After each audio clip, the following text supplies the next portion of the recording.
Good morning बच्चों। आज हम इस वीडियो में पाठ 17 दोहे के प्रश्न उत्तर और शब्दार्थ पर चर्चा करेंगे। तो इससे पहले हम कबीरदास जी और रहीमदास जी के विषय में चर्चा करते हैं। तो कबीरदास जी एक महान समाज सुधारक थे और एक महान कवि भी थे। तो कबीरदास जी पढ़े लिखे नहीं थे। इनकी वाणी से जो कुछ भी निकला वह काव्य बन गया। इनके ही एक शिष्य ने इनकी जो रचनाएं थी उनका साखी और बीजक में संग्रह किया।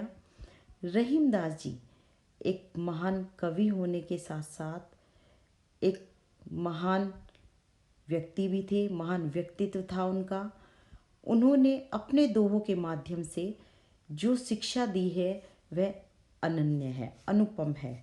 तो आज हम उनके द्वारा लिखे हुए दोहों से संबंधित प्रश्नों पर चर्चा करेंगे। उससे पहले हम कुछ शब्दार्थ पढ़ते हैं। तो पहला शब्द है तरुवर। तरुवर का अर्थ है पेड़। सुजान, सज्जन, व्यापत। व्यापत का अर्थ है फैला हुआ।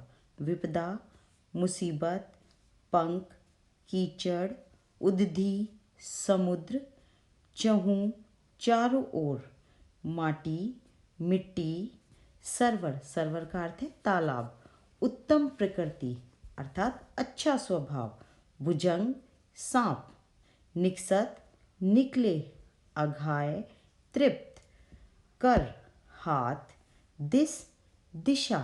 और लोभ का अर्थ है लालच। अब हम प्रश्न उत्तर पढ़ते हैं, प्रश्नों पर चर्चा करेंगे।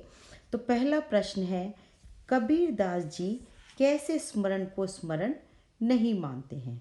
तो कबीरदास जी जो लोग हाथ में माला लेकर प्रभु का नाम जपते रहते हैं लेकिन उनका मन प्रभु में न रमकर इधर उधर की सोचता रहता है, ऐसे स्मरण को कबीरदास जी स्मरण नहीं मानते।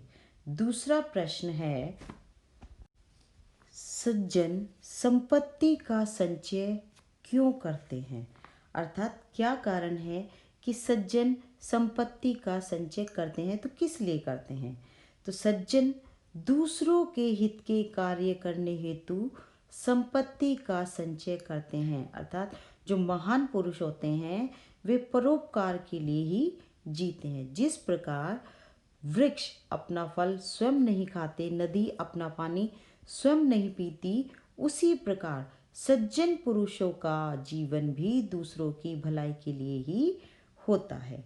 अगला प्रश्न है चंदन विष व्यापत नहीं, लिपटे रहत भुजंग। इस पंक्ति का क्या अर्थ है। तो इस पंक्ति का अर्थ है चंदन के वृक्ष पर सांप लटके रहते हैं फिर भी उसमें विष नहीं फैलता। अर्थात उत्तम प्रकृति वालों पर कुसंगति का कोई भी दुष्प्रभाव नहीं पड़ता। अर्थात जो मनुष्य अच्छे स्वभाव के होते हैं उन पर किसी भी कुसंगति का, किसी भी बुरे प्रभाव का उन पर कोई भी असर नहीं होता, चाहे वे किसी भी संगति में रहें।